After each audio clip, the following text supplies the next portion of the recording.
May I ask you this question? Do you know how to rig biddings? No, Mr. Chairman. Okay. Do you think that this is the time that you should learn?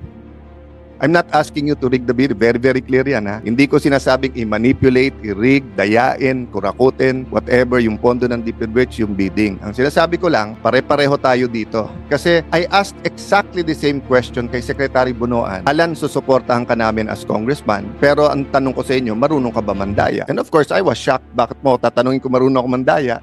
Kaya mo nga ako sinusuportahan. I'm bringing in, kasi endemic yung dayaan sa election noon, pati sa Taguig. And sinabi niya sa akin, kasi ayaw kong masayang yung boto namin sa iyo. Sobrang nakakagulat na balita. Grabe si Cayetano Booking na nabunyag ang itinatagong lihim. Nayanig ang Senado. Nagulat sa pasabog ni Vince Dizon. Ayon sa nakalap nating impormasyon, tinanong ni Senator Alan Peter Cayetano si DPWH Secretary Vince Dizon kung marunong ba siya sa bidding mandaya, kasi kung hindi ay dapat na din daw siyang matuto. Pero buwelta ni Dizon kay Cayetano, ayaw ni PBBM na matuto siyang mandaya. Ayaw niyang matulad sa ginagawa ng Senado. Grabe si Cayetano Booking na nabunyag ang itinatagong lihim. Nayanig ang Senado. Nagulat sa pasabog ni Vince Dizon. Tara, panoorin natin. The next will be Senator Alan Cayetano. Thank you, Mr. Chair. Magandang hapon sa DPWH family. Mr. Secretary, good afternoon. Good afternoon, Mr. Secretary. Disclosure muna kasi may nagsabi na may question sa team nyo. Pending a DNA, yung staff ko si Raf ay hindi ka mag-anak ni Secretary Vince, ha? Ayan, tumayo ka naman. Ayan. So. Pending a DNA test.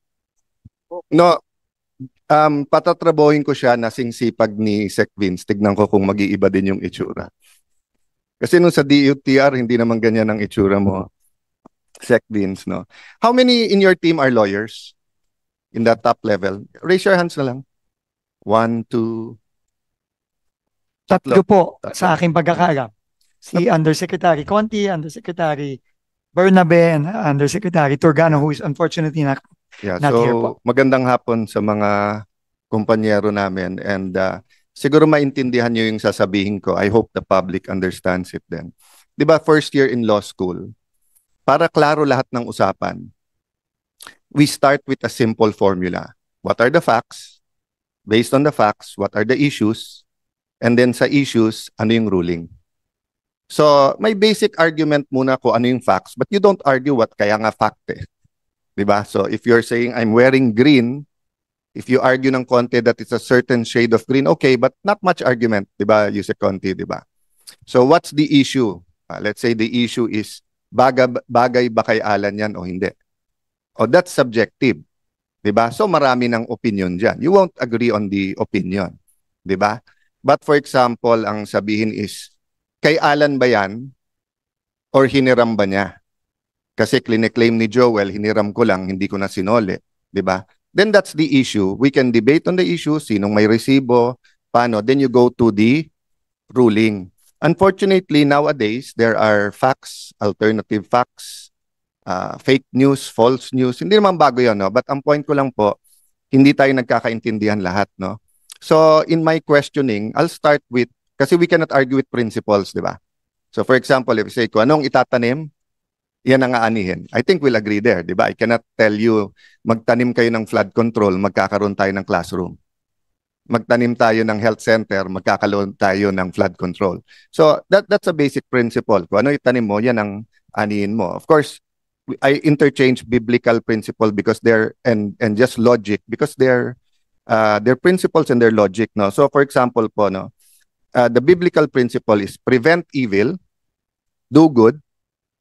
Pero if you're going to be spiritual, may isa pa, align with what God wants. So if you apply it to civil government, it's not enough that we prevent corruption, di ba? And do good. We have to align the priorities kung anong priority ng administration. Kasi kayong binoto eh. Diba? Before the election, pag sinabi ng isa, peace and order yung priority, sabihin ng isa, priority is the economy, sabihin ng isa, I'm talking priorities kasi lahat naman yan importante.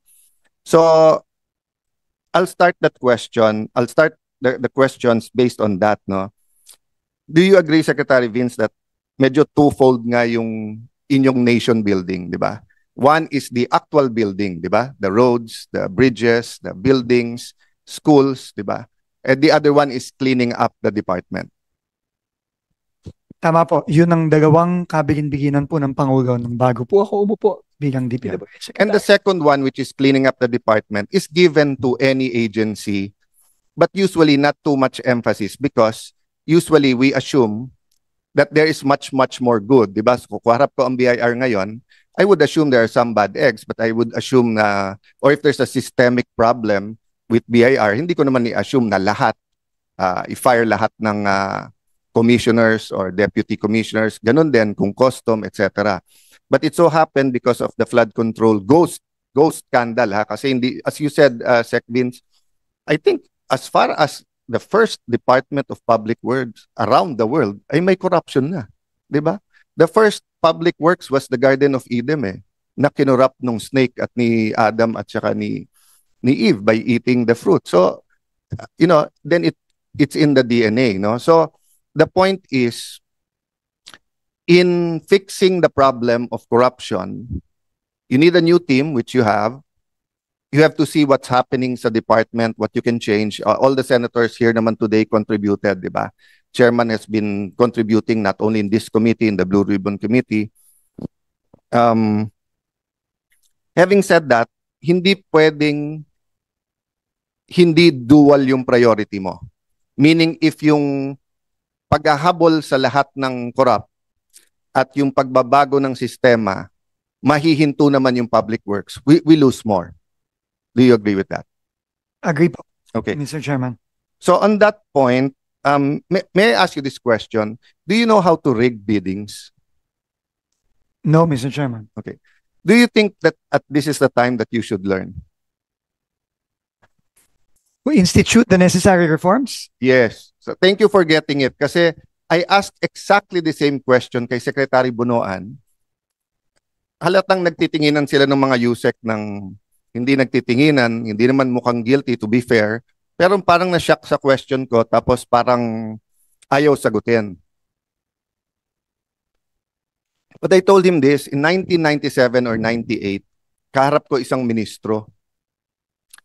And I was shocked what he said kasi ministro nga so religious group, head ng malaking church, no? At least in our district. At sinabi niya sa akin, Alan, susuportahan ka namin as congressman, pero ang tanong ko sa inyo, marunong ka ba mandaya? And of course, I was shocked. Bakit mo tatanungin ko marunong ako mandaya? Kaya mo nga ako sinusuportahan. I'm bringing in, kasi endemic yung dayaan sa election noon, pati sa Taguig. And sinabi niya sa akin, kasi ayaw kong masayang yung boto namin sa iyo kung ikaw ay dadayain. Diba? So I ask you that question because so much people trust and put their trust in you and the DPWH and in your mission. So if you don't know how to rig the biddings or how it's done, I'm not asking you to rig the bid. Very, very clear yan, ha? Hindi ko sinasabing i-manipulate, i-rig, dayain, kurakutin, whatever, yung pondo ng DPWH, yung bidding. Ang sinasabi ko lang, pare-pareho tayo dito. Kung hindi namin alam paano patakbuhin, for example, no? Kung ako ay bagong senador at hindi ko alam kung paano patakbuhin ang office ko, marami akong staff na tatawag ko saan-saan ahensya at hihingi ng special favor. Di ba? So that's one thing senators or congressmen have to learn right away. How to make sure that in fighting monsters, they do not become the monsters at the same time.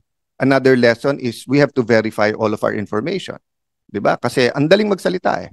We can ruin lives, we can rule teams, we can ano. So my point, Mr. Secretary, is I hope you learn all the tricks of the trade because as you change the rules, mag-a-adapt din yung mga nangungurakot. Diba? We've seen that nung bata tayo, bago tayo doon, but we're not that young anymore. So, from one administration to the other, ang testimony ng mga Diskaya,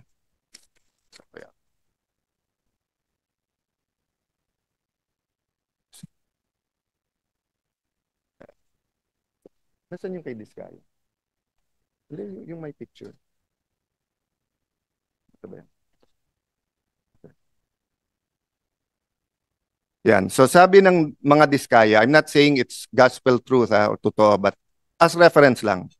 Noong panahon ni former President Pinoy ay umaabot sa 10%, sa panahon ni President Duterte ay 12 to 15%, subalit sa panahon ngayon ng mahal na presidente ay umaabot na ng 25 to 30%. Ang total na porsyento na proyekto na hinihingi ng mga congressman gamit ang kanilang mga tao o tinatawag na bagman. At ito ang pinakamataas na hinihingi sa lahat ng contractor sa Pilipinas. We know also this gospel truth kasi may ghost eh.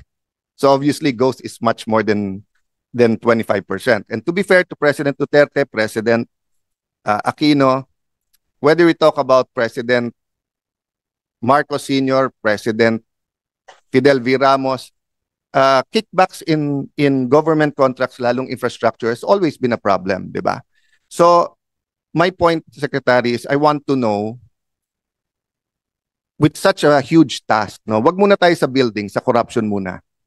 What will you focus on? Ano yung bullseye para sa'yo? Kasi kung hindi ka naman ombudsman, at kahit ombudsman ka, di ba? Ombudsman, hindi pwedeng DPWH lang. There are other agencies. Diba? Sabi nung isang study, for every 1 peso we collect, 1 to 2 pesos hindi natin kinokollect. So yun ang pinakamalaking scam or scheme sa Pilipinas, di ba? Kasi if we collect 4 trillion, hindi nako-collect 4 to 8 trillion, mas malaki yun. Pero hindi madaling hulihin yun. That's every single port, that's every single tax na ini-evade, di ba? So sa palagay mo, Secretary, to be fair to you, you've only been there for 5 weeks, right? 5 weeks, no? What will you focus on? Or dito sa corruption, what's the bullseye for you? Unang-una po, nasabi ko na rin po ito kanina, Mr. Chairman, dalawa po ang kailangang focus. Mahirap po siya, pero kailangan pong gawin. Kasi yun po ang inaasahan ng mga kababayan natin. Unang-una, kailangan pong managot yung mga dapat managot. Unang-una. No? At ang responsibilidad po namin ngayon, una, mag-focus sa loob ng DPWH para po matakot at hindi na gagawin ulit. Yun po ang unang-una. No? Kami po ay nakikipagtulungan din sa ICI at sa Ombudsman para yung ibang mga dapat managot, base sa ebidensya, mananagot din. Pero tingin ko po, no, ang mas lasting na magiging legasya, at ito na rin po ang sinabi ng ating Pangulo, na yung reforma. Kailangan pong magbago. Yung mga nasabi na rin po kanina ng ibang membro ng committee, na marami po dito sa pinag-uusapan natin ngayon, matagal na po ito. Iba nga po, marami po dito, dekada na po ang binilang, hindi lang taon. So kailangan po nating baguhin yon. Example po, pagbababa ng presyo ng mga materyales para talagang mag-reflect ng totoong presyo sa merkado at maiwasan ang overprice. Yun po ay naging call ni Chairman Win, ni Senator Loren, nung anak po ni Senator Loren. At yun po ay kailangan na natin gawin. Hindi po yan, I think ang last time po na in-adjust ang CPMD at DUPA nung 2015? Kailan? I think po nung 2015 pa. Nung time po ni Secretary Babe Singson. That was the last time na in-adjust.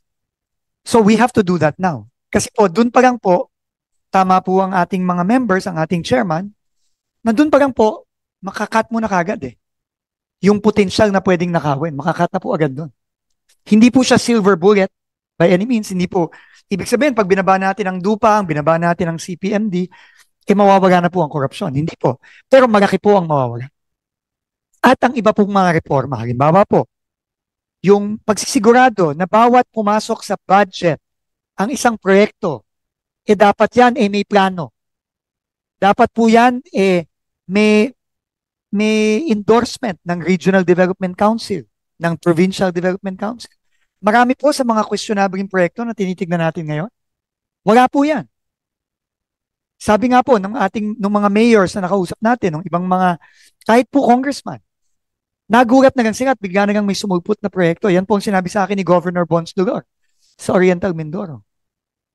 So, dun lang po sa ilang yan, malaki na po ang tingin ko ma-address. And I think these will be lasting reforms as long as they are implemented consistently. Kasi ang problema po ako po, sasabihin ko na po dito, 2 taon nga po ako dito, 2.5 taon. I will not be here anymore after 2.5 years. Sana po itutuloy-tuloy lang po yung mga reformang gagawin, yung mga reforma pong inutos mismo ng ating Pangulo, sana po tuloy-tuloy na pong i-implement. Yun po ang tingin kong lasting na pagbabago sa dito. I'll comment and discuss with you on other points you said, but just to focus on my question ng focus. No? So I see your point. So building accountability. Sinasabi mo sa accountability, dalawa yan. Hulihin, kasuhan, dapat lahat ng kasuhan. And then secondly, reforms. So agree tayo doon. Tapos pangatlo pa yung building. Agree tayo sa reforms. We'll go into that kasi I think may mga kailangan i-clarify doon. But doon sa hulihin ang lahat ng kailangang hulihin, that's where I want to know the focus. Kasi let's assume na walang guilty dito. Let's say guilty ang presidente, guilty ang vice president, guilty ang Senate President, Speaker, lahat ng senador, lahat ng congressman, sama mo na mayors sa sarili lang bidding, sabihin mo lang it's endemic, meaning ang hindi guilty is the exception rather than the rule. Just for the sake of argumento. Ha?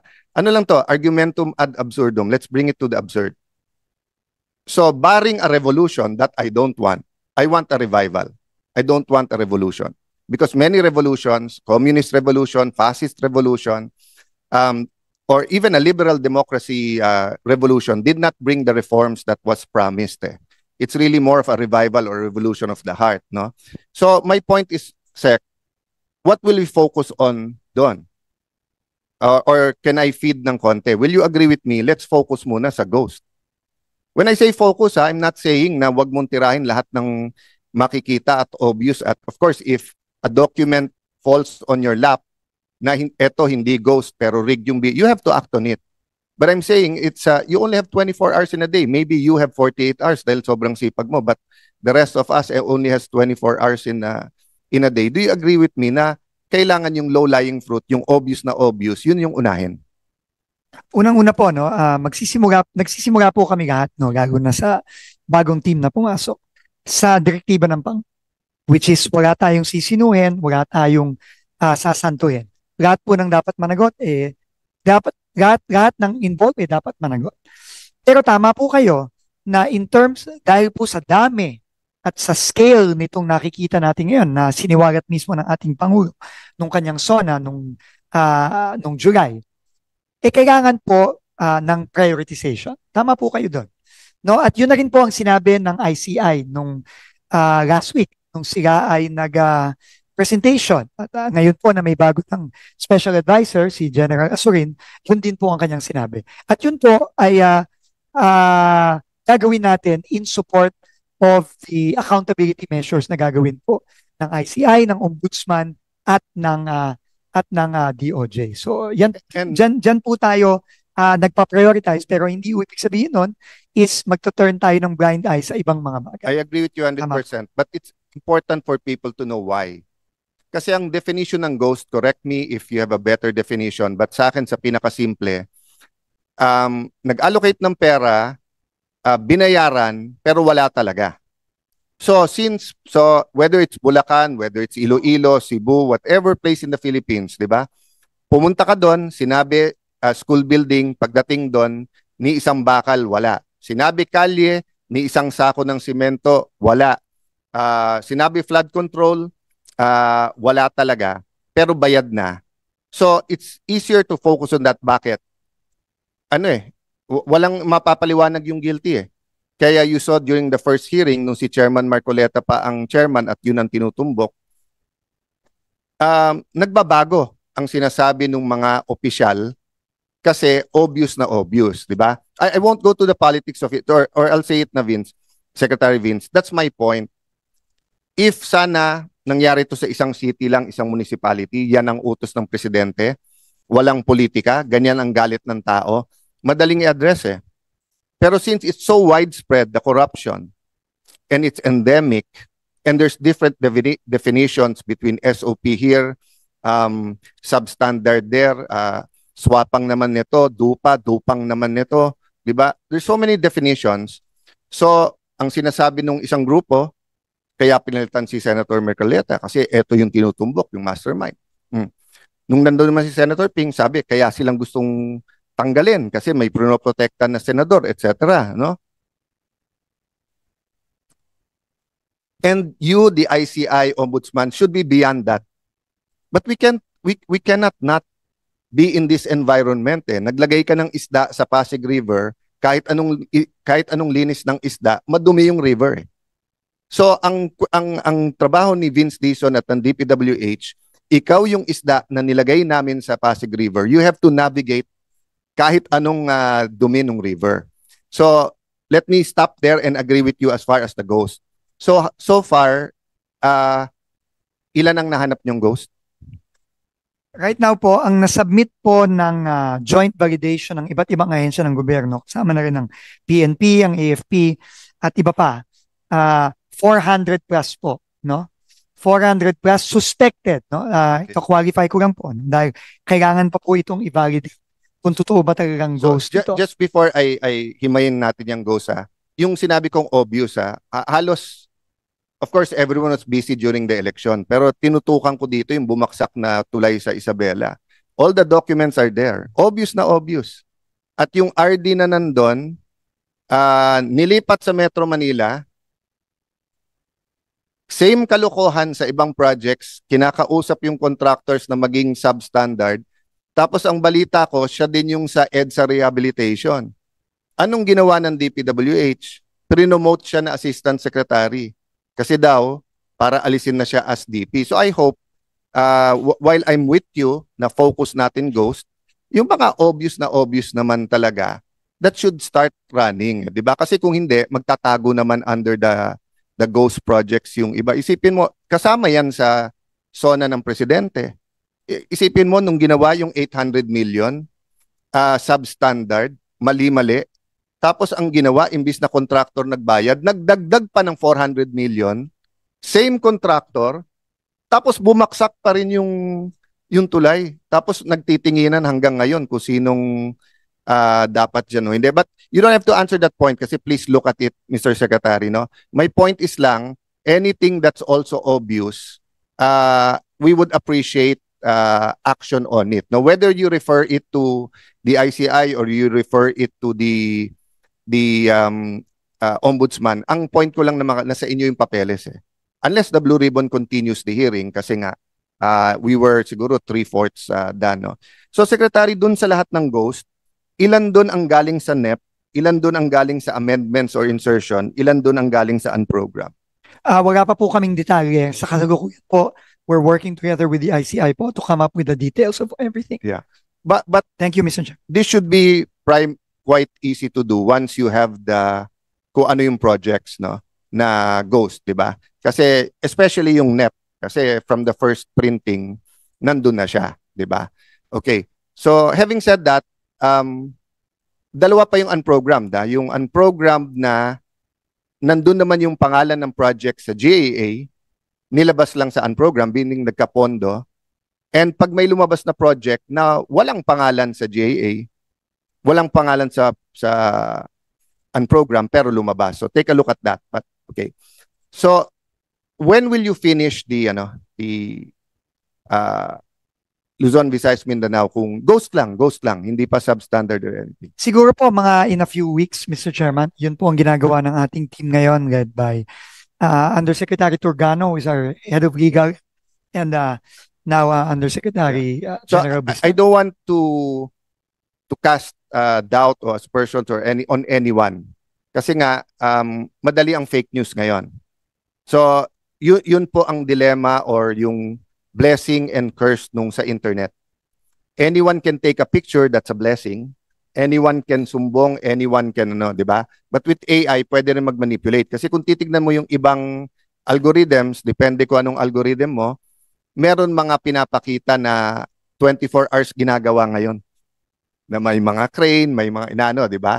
So, ang allegation nun is that ghost to, pero by the time dumating yung team nyo, ginagawa. I mean, kung ghost, di mo naman kayang gawin ng isang buwan ang buong project, di ba?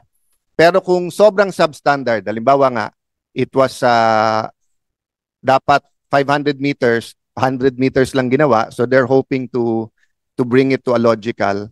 So is it possible that you ask all of your DEs or at the lowest level sa projects, whatever, 2020 or 2022, whatever, kunan lang ng cellphone picture?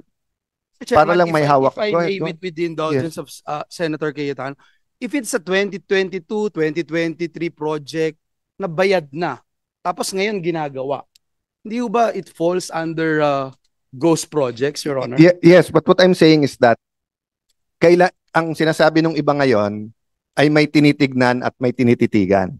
So pag ganitong region o ganito kasi malakas, hindi pa nakikita ng DPWH, ginagawa na ngayon. Yeah, it goes when you look at it and then there's nothing. But if you look at it tapos biglang meron pero kailan ginawa? Kahapon lang, 'di ba? So but what I'm saying nga, it could be unfair, it could be fake news, it could be an AI or a video in another place there, 'di ba? So I'm just trying to help the DPWH. How do you have a master file right away sa Secretary's office para at least may reference ka? And of course, again, the question, where do you start? Start with 2025. Diba? Ito yung project sa JA, pwede bang kunan lahat yon? Oh. Second, ngayon, kung yung DE na yon nag-submit sa'yo, let's say Bulacan, nag-submit yung ngayon na nasa hearing, kinunan niya. Pero yung kinunan din ng mayor o kununan sino, or that might be the solution. Kunan ng DE, pero kunan din ng mayor or ng governor ng picture para na may reference lang tayo. Because only God knows what's happening in the whole country, and it's easy now to. And Secretary, correct me if I'm wrong. We're only talking about yung pondo na nasa DPWH kasi katulad ng DOH, lookout nila yun pondo nila yun Kayo lang yung gumagawa. 'Di ba? Ang taga-inspect nun dapat sila. Hindi dapat sila na surprise na may ghost. Kasi may regional directors din sila Sila dapat nagbabantay nun. May I make that difference and correct me if I'm wrong, Secretary, while you're going to answer that question. Tama ba na halimbawa ang PSC gagawa ng covered court, magmomowa sa inyo, gagawin nyo lang. Pero saan yung court? Yan by basketball o volleyball o badminton. Kung ang DOH gagawa ng health center, whether yan ay maliit, super health center o hospital, sila yon. Mowa lang sa inyo, kayo lang magko-construct, kayo magbibid, kayo magko-construct. Classroom, ganun din. Ang DepEd ang masasabi sa inyo, 4 stories yan, 5 stories, etc. No? Kasi I want to make that distinction. Sa flood control kasi purely project nyo yan Kaya dapat nagbantay dyan, DPWH. Kaya nga makita natin na ang kuntsabahan, DE, Deputy DE, etc. hanggang COA. Pero pagka yung ibang ahensya naglagay sa inyo, mali ba ako, Secretary, dapat binabantayan nila. Tatrabaho nila yun Opo. Sagutin ko po yung pangalawang tanong. Tama po kayo. No, kung ang project po ay classroom, dapat po may responsibilidad din po ang DepEd na magbantay. Kung ang project po ay hospital o health center, DOH po, may responsibilidad din po magbantay. Ito naman po sa unang katanungan, maganda po yung idea na yon. No? And yan po ay pipilitin natin gawin. Madali na naman po ngayon yan dahil sa teknolohiya. So, isa po yan sa mga hopefully magagawa po natin na maging measure para ma-monitor po ng mabuti. Kasi malaki pong problema talaga ang monitoring sa DPWH. In fact, Mr. Chairman, paulit-ulit nga ako, no? Kahit nung few days pa lang ako sa DPWH, ang madalas ko pong naririnig na sagot ay hindi ko alam. No, yun po ang paulit-ulit ko naririnig. Hindi ni ganito, hindi alam ni ganyan. So, ang lagi pong rason, ang dami po kasing proyekto. Pero with technology po, tingin ko dapat masosolve na natin yung problemang yun. So, maraming salamat po sa suggestion. Monitoring, Mr. Secretary, and of course, I appreciate yung views ng mga senador, yung proposals, no? But like here, I have here, I'll give this to you, sinulatan ko lang, Sec Vince, no? This is just a one-page summary galing sa sa EDCOM. Ang shifting, when you say dito ako nalito sa single shift does it mean na 7 to 3 or 8 to 4 yung estudyante, or does it mean kasi sa akin pag sinabi mong may no shifting anyway, ang ibig sabihin ng single shift, full day sila. So 36,559 schools single shift. 2,591 schools are double shift, meaning umaga at hapon, parang Lasal Green Hills nung araw, no? Ganun sila. Triple shift, 216, meaning yung dating 7 to 3 or 8 to 4, ano yan, 6 to 10, 10 to 2, 2 to 6 ng hapon, more or less. kung titignan mo, Sec Vince, 216 lang yung triple shift, ha? And it's only 1, 2, 3, 4, 5, 6, 7. 7 regions, and sa 7 regions, NCR 72 schools, Region 10 42, Region 4A 34, Region Mo, Region 3 55. The other regions maliliit, Region 5 5 schools lang, Region 6 5, Region 7 3, no? Meaning not only coordinating with DepEd, if you can have a task force. Ang problema kasi sa 3 shifts, malamang nun, wala nang room yung school. 'Di ba? So malamang dito new school na ang kailangan mo para lumipat na yung ibang estudyante. Yung second shift, I don't know, no? But for example, sa Taguig, we started building 7 stories na may elevator.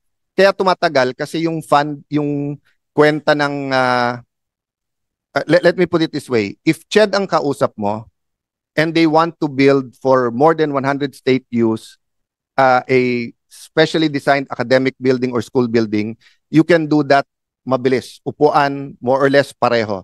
Siguro may 2 types ka lang o 3 types. One is 4-story na walang elevator. One is 5-story or more, may elevator, di ba?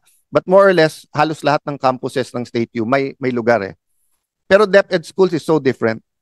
Yung isa, pwede 4 stories lang pero gigibain mo yung isa. Yung iba, pwedeng 5 stories pero elevator.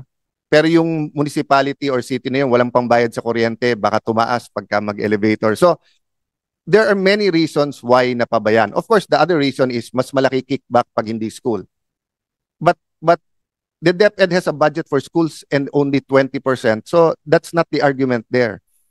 So ganun din po sa DOH, Sec Vince, no? I'll make my point after DOH. I think last month, with the indulgence of the chairman and secretary, Senator Lauren Legarda, no, who's made many of the innovations here. I told SecMina na, SecMina, bakit may 1 billion pesos si DOH for public affairs para sa ano? Eh, ang commercial ni DOH Secretary ay wag mag-drive at text. So, yung wag mag-drive... Hindi ako naglagay ng budget na yon. No, I was saying that, I was mentioning here, I was saying you made a lot of innovations here. And I'll make my point later. Kasi sige, sorry, hindi ko time. No, I'm going to your 2010 hearing nung malaking bagyo. But I'll go there. I'm sorry to... Yeah, no, it's good you interrupted me para hindi ma-relate sa sinasabi ko. Sec Vince, with your patience, I just want to say this about the DOH. So sinabi ko, Sec Mina, ano ba talaga gusto niya? DOH Secretary or LTO Chief? Kaya i-refer ko sana sa iyo nung sa DOTR ka pa. Hindi, kasi ang ano niya, hindi katulad kay Secretary Flavier, Senator Flavier na turok, tuberculosis, smoking. Ang ano niya, don't text and drive eh. Okay, na ginagamit niya pera ng gobyerno. Okay. Natuwa ako nung siya na mismo umamin na marami siyang ginagawang health center pero hindi napapakinabangan. Natuwa ako nakita siyang nasa field.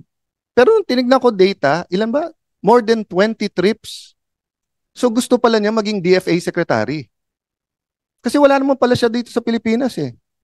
Sunod-sunod ang bagyo, lindol. So dapat humingi kami ni Mr. Chairman, ni Senator Joel ng hearing sa kanya this week. Hindi daw pwede kasi from the 17 to 27 nasa WHO pa siya. Naging secretary ako ng DFA. When you have a ministerial, you have a USEC who can attend.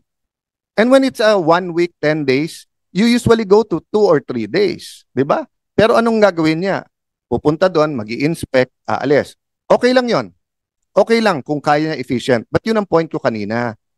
Hindi naman trabaho ng DPWH na sabihin sa kanila, sir, tapos na yung phase 1, pengin pondo ng phase 2. Tama ba o hindi, Mr. Secretary? Yung HPEP o yung pondo ng health center, wala sa inyo na sa kanila.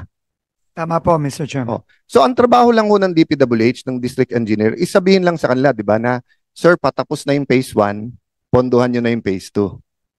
Eh siya nag-expose sa sarili niya eh. Natignan nyo to, tinubuan na ng halaman. Siya din nag-expose sa sarili niya. Walang doktor, walang nurse to. Most municipalities in the Philippines do not have specialists and doctors. Kami sa Taguig ang nauna sa Super Health Center. Ang concept nun, may ospital ka, may primary health center, something in the middle. That's 24 hours. Bago pa namin itayo yon, naghahanap na kami ng doktor. Kasi pag tinayo mo at walang doktor, di ba? So my point, Mr. Secretary, is I know you want to get the job done, but the other departments have to get their job, have to do their job. Di ba? Okay, which is my last point on that. Okay. Kaya ko binanggit si Senator Legarda. If Senator Legarda remembers, I forgot the name of the storm. There was a big storm in 2010. Undoy, di ba? And that's where, di ba, yung walang satellite phones, yung ibang NDRM, kasi wala na masyadong, wala pa. Oo. Pero wala rin kasi nga, nung araw, lahat may VHS o UHF. Pero nagkaroon ng cellphone na lahat, nung natumba yung towers, so ang daming, yun yung mother of all hearing sa baha. But what they found out there is one reason binaha bigla ang Bulacan at Tarlac na wala naman dati is because the power plants that put a dam committed to put a irrigation and flood control para yung tubig sa pagtapon niya dun pupunta, hindi sa that's where, because of that hearing and Senator Legarda, that's where the early warning centers, kasi nagturuan yung dam, yung DOE, etc., kung sino dapat magsabi pag magre-release na ng, kaya kung mapapansin nyo, basta't nag-release ng tubig ang dams ngayon, nag-a-announce na. So, that's my point, Mr. Secretary. There are many reasons for baha, not only the flood control. For example, etong reclamations. I don't see anything wrong with reclamations. I saw Hong Kong, Singapore, reclamations, di ba? But quite obvious naman sa akin na pagbuka na mismo, so sabi ni Secretary ng DNR, may mga minove na nila.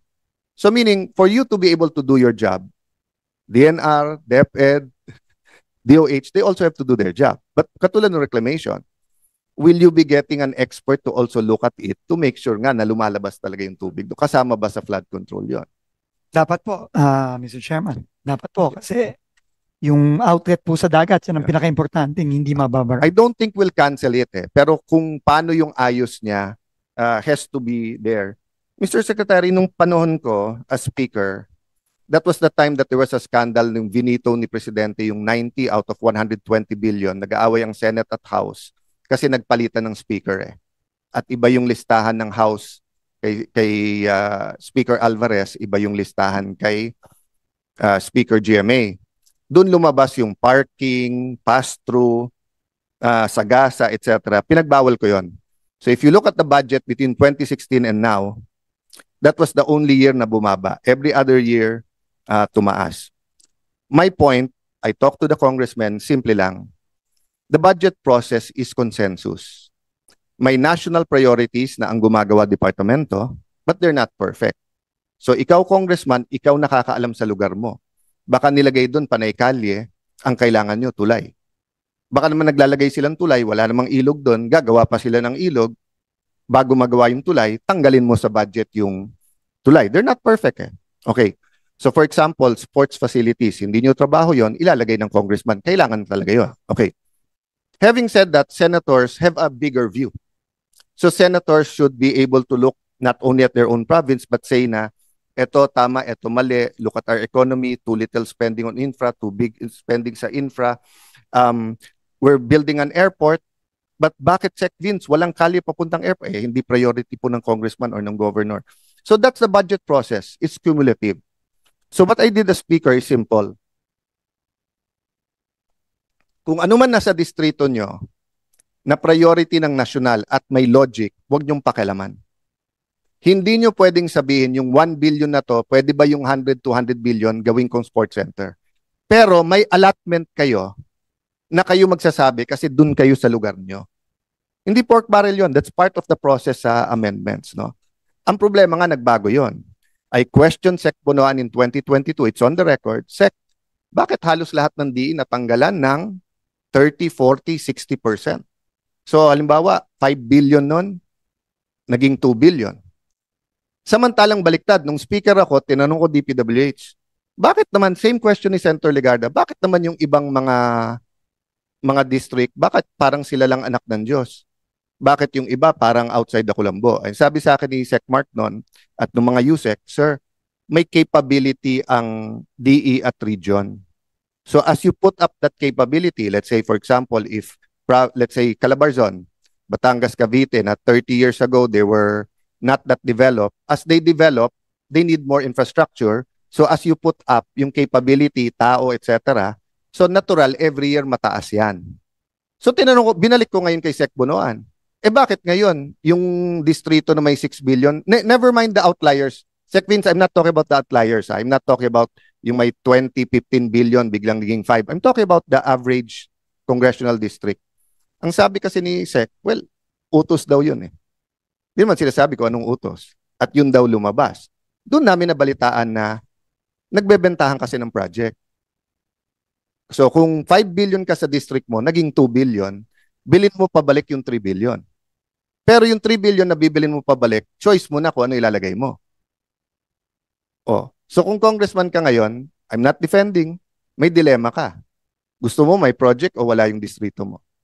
The 20th poorest, halos 15 doon, continue to be the 20 poorest provinces. Diba? So, I'm just adding to the problems you have to think about, no? Because I want to support you. We here, the Senate panel wants to support you. No. The reality is, you have to give the local officials and the congressmen leeway.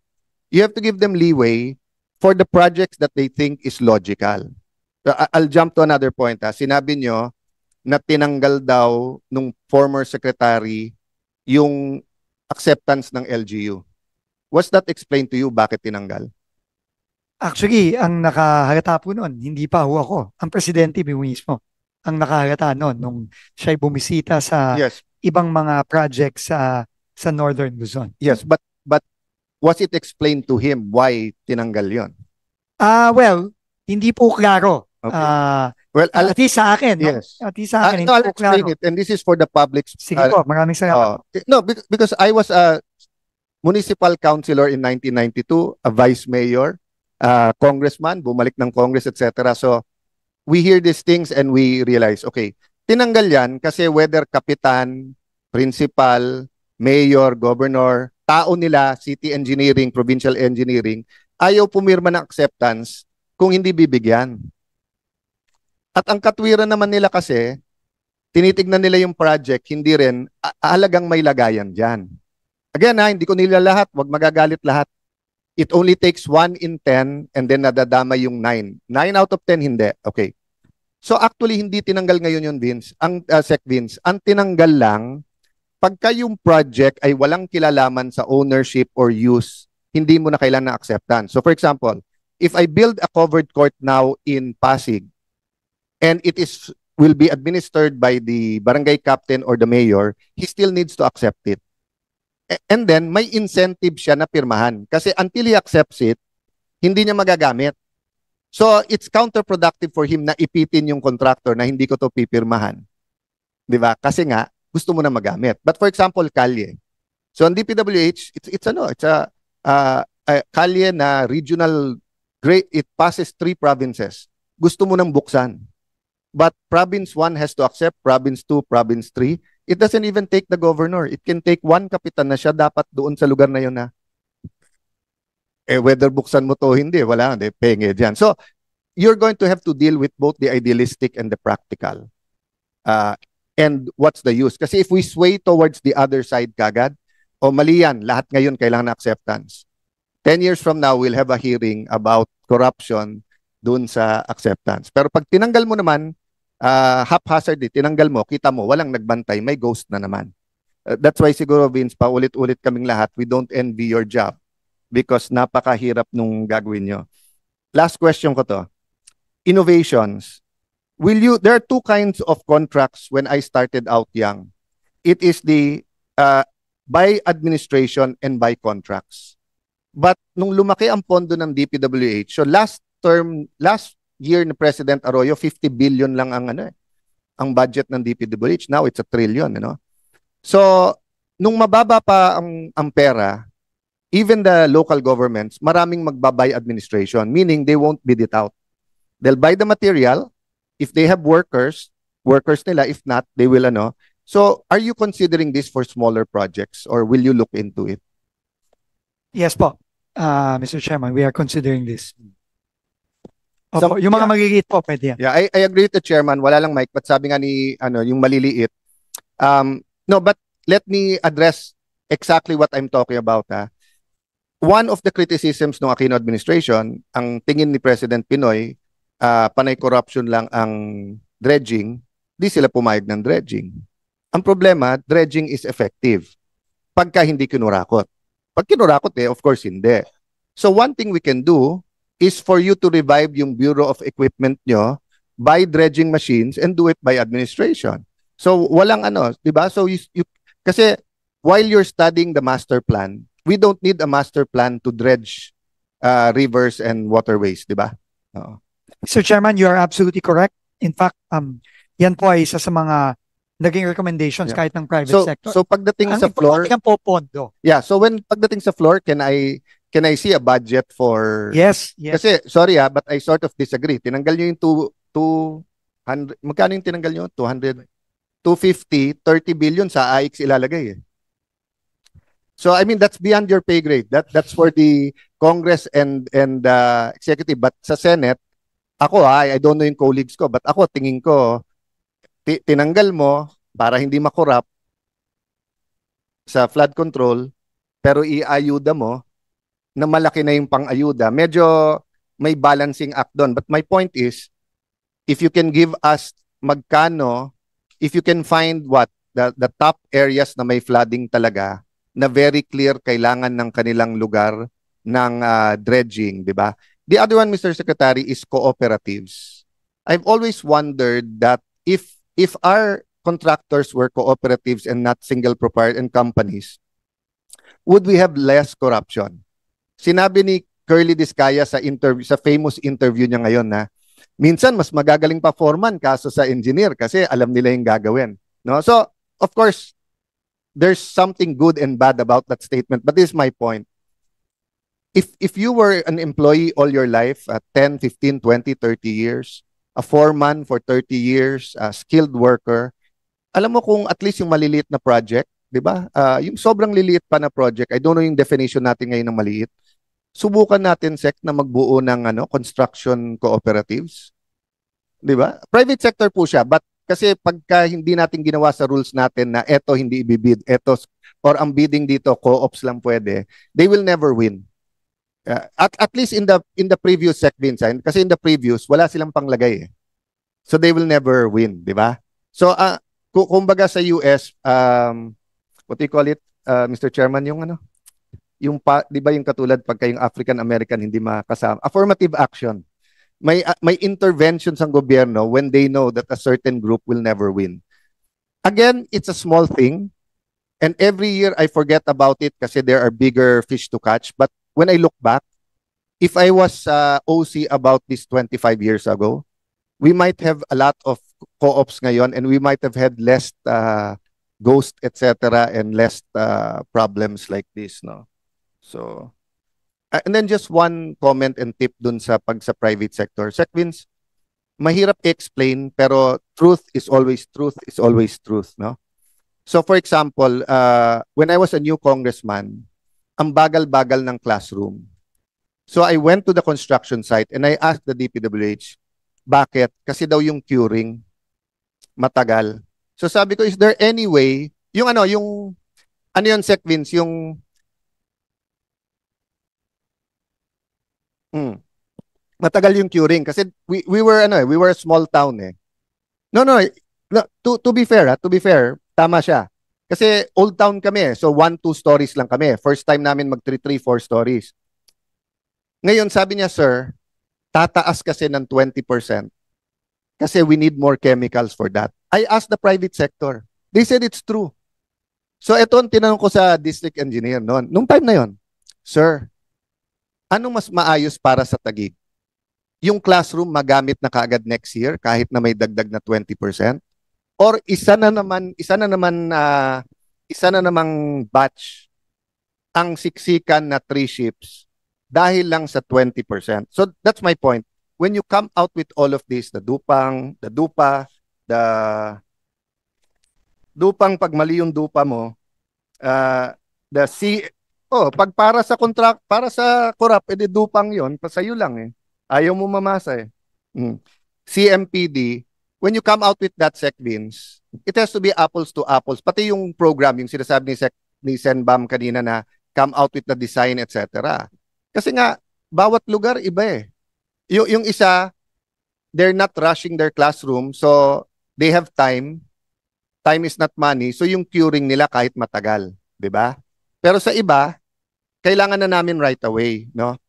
So, Sec Vince, paano lahat ng kinancel nyo na, how many projects did you cancel because of the canceling ng licenses? More or less lang. More or less, ballpark. You don't have to give the exact figure now. We will get you the exact number, Mr. Chairman. But essentially, ang kinansigan po namin, yung mga, una yung mga diskaya kasi wala na silang lisensya, yung mga joint venture nila kasi kahit na sila lang yung naapektuhan, pati yung ka-joint venture nila, naapektuhan na rin ng AMLAC freeze. But we will get you the number, Mr. Chairman. But do you also have na yung sa kinancel nyo, how many of that is 0%? Kasi kung 0% kinancel nyo, madaling i-bid yun eh. Pero let's say 15%, nagawa 50%, whatever, most contractors do not want to take over kasi pag nasira, magtuturuan kung sinong gumawa. Meron po. In fact, meron po kaming ginawa na guidelines. No? Unang-una, kapag ko-county na lang, let's say 10% na lang natitira, we will finish it by administration. Okay. No, but essentially, kung ano po yung natitira, we will just have to pick the fastest under the current procurement law. That's the only thing I wanted to hear because I talked to some local officials na tinignan kaagad nila sa lugar nila pag meron. And yun nga, most are joint ventures or subcontract.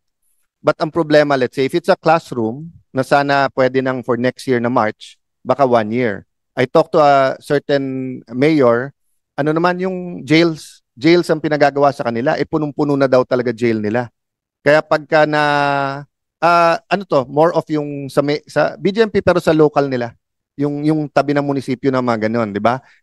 Some naman yung clinics at saka hospital nila, di ba, na these are siguro projects, I don't know for sure, but 70 to 100%, di ba? So whether it's going to be rebid, whether you're going to allow them, may I just make that pitch na wala tayong pakialam sa mga contractors na sumira nung sistema, na sinira yung trust ng tao, but we cannot allow naman. Let me finish, Vince, Sec Vince, with our experience together.